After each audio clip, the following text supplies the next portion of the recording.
আল্লাহর দিকে ফিরে আসাই আমাদের স্বাধীনতা।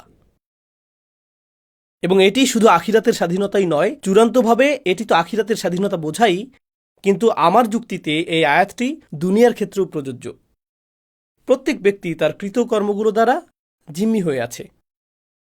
মানুষ মদ্যপানের কাছে জিম্মি হয়ে আছে, মানুষ যৌন আসক্তি দ্বারা, পর্নোগ্রাফি দ্বারা জিম্মি হয়ে আছে, মানুষ মাদকের কাছে জিম্মি হয়ে আছে, মানুষ সময়ের অপচয় দ্বারা জিম্মি হয়ে আছে। তাদের দোষ যাই হোক, তাদের অপরাধ যাই হোক, তারা সেটার দ্বারা জিম্মি। তারা এর মধ্যে নিজেদেরকে নিমজ্জিত রেখেছে। একমাত্র কিছু মানুষ আসলে এই আসক্তিগুলো, এই বদভ্যাসগুলো থেকে মুক্ত রয়েছে। আমাদেরকে বলা হয়েছে ইন্টারনেট ব্রাউজিংয়ে তুমি স্বাধীন, ইন্টারনেট ব্রাউজিংয়ে তুমি স্বাধীন, সোশ্যাল মিডিয়ায় ঢুকতে তুমি স্বাধীন। কিন্তু যদি আপনি আপনার ফোনটি সরিয়ে রাখেন, যদি আপনি দীর্ঘ সময় সোশ্যাল মিডিয়ায় অভ্যস্ত হন, ধরুন 14-15 বছর বয়সী একজন কিশোর, সে যা কিছু দেখার দেখছে, আর আপনি যদি ফোনটি কেড়ে নেন, সেই কিশোরের কি ঘটে?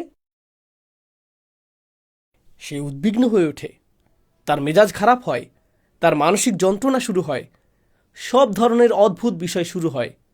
জানেন কেন? কারণ তারা আসলে সেই ডিভাইস দ্বারা বন্দী। তারা আসলে মোটেও স্বাধীন নয়। তারা স্বাধীন নয়।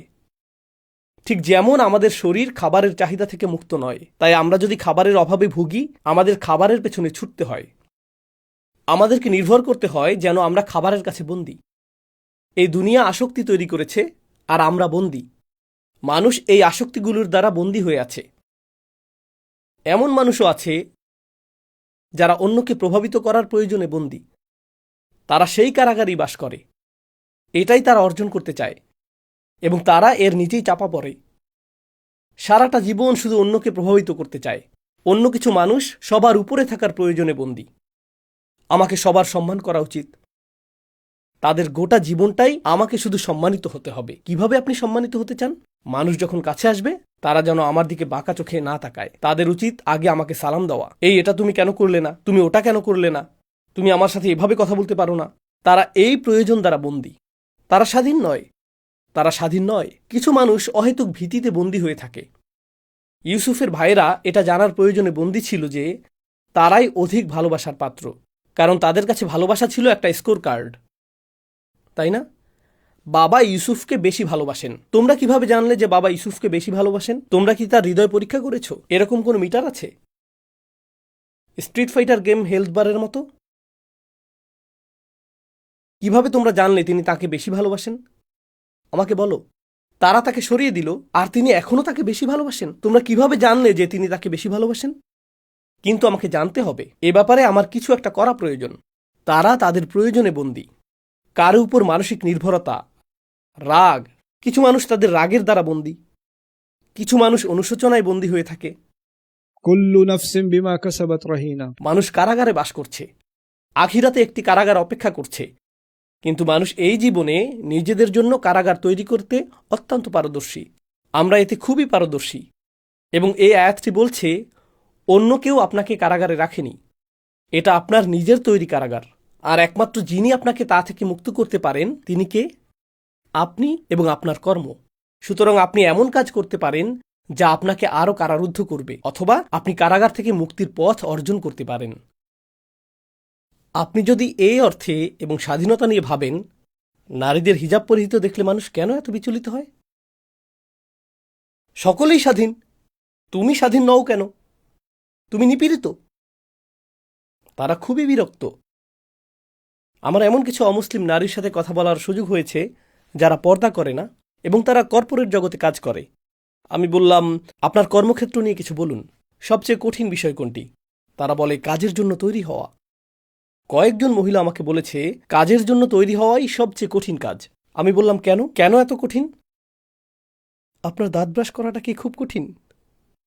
না, আমাকে মেকআপে অনেক বেশি সময় দিতে হয়, নির্দিষ্ট ধরনের পোশাক পরতে হয়। নির্দিষ্ট ধরনের পোশাক বলতে কি বোঝায়? সে বলল, আপনি তো জানেন। আমি বললাম, আমি জানি না, আপনি কি বোঝাতে চাইছেন? সে বলল, দেখুন, আপনার লুক যদি বিশেষ ধরনের না হয়, আপনি উন্নতি করতে পারবেন না। তো আমি বললাম, আপনাকে একটা কথা জিজ্ঞেস করি। আমরা ইসলাম নিয়ে কথা বলছি না, আপনাকে একটা বিষয় জিজ্ঞেস করি। এই সমস্ত প্রত্যাশার কারণে আপনি কি নিজেকে বন্দী মনে করেন? সে বলল, হ্যাঁ, ছেলেরা কত স্বাধীন, তারা যেমন খুশি পোশাক পরতে পারে এবং সেভাবেই যেখানে খুশি যেতে পারে, কিন্তু আমরা তা পারি না।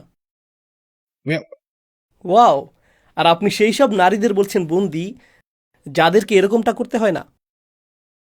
আপনিই তো বন্দী, আপনিই তো বন্দী, এবং এই কারাগারে আপনি মারা যাচ্ছেন। كل نفس بما كسبت رهينة. অমুসলিমদের কথা ভুলে যান। অমুসলিমদের বদনাম করে আপনাকে ভালো অনুভব করানোর জন্য আমি এখানে আসিনি। আমি চাই আপনি নিজের ব্যাপারে খারাপ অনুভব করুন।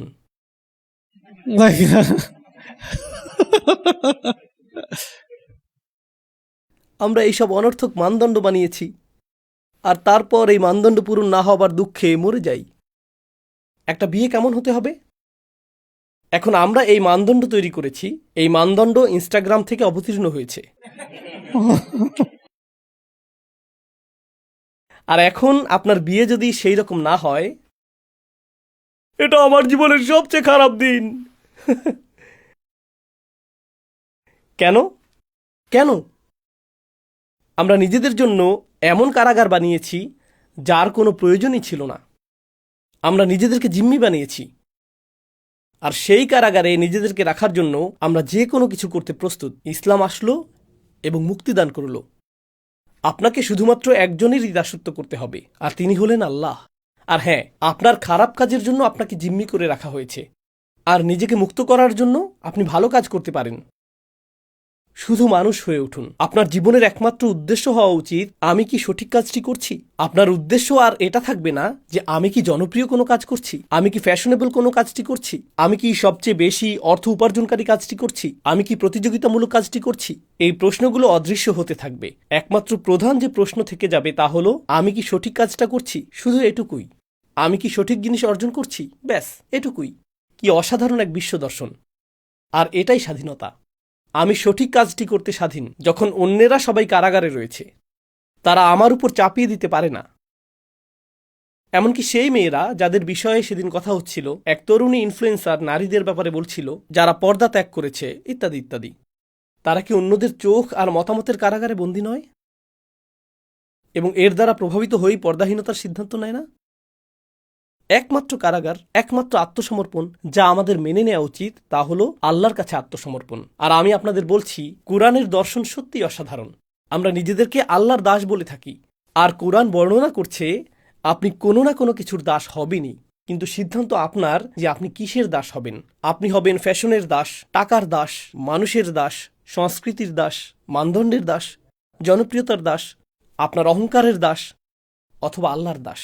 আপনি যদি আল্লাহকে মেনে না নেন, তবে অন্য কিছুর দাসে পরিণত হবেন, কিন্তু যদি আল্লাহকে বেছে নেন, অন্য সকল দাসত্ব থেকে আপনি মুক্তি পাবেন।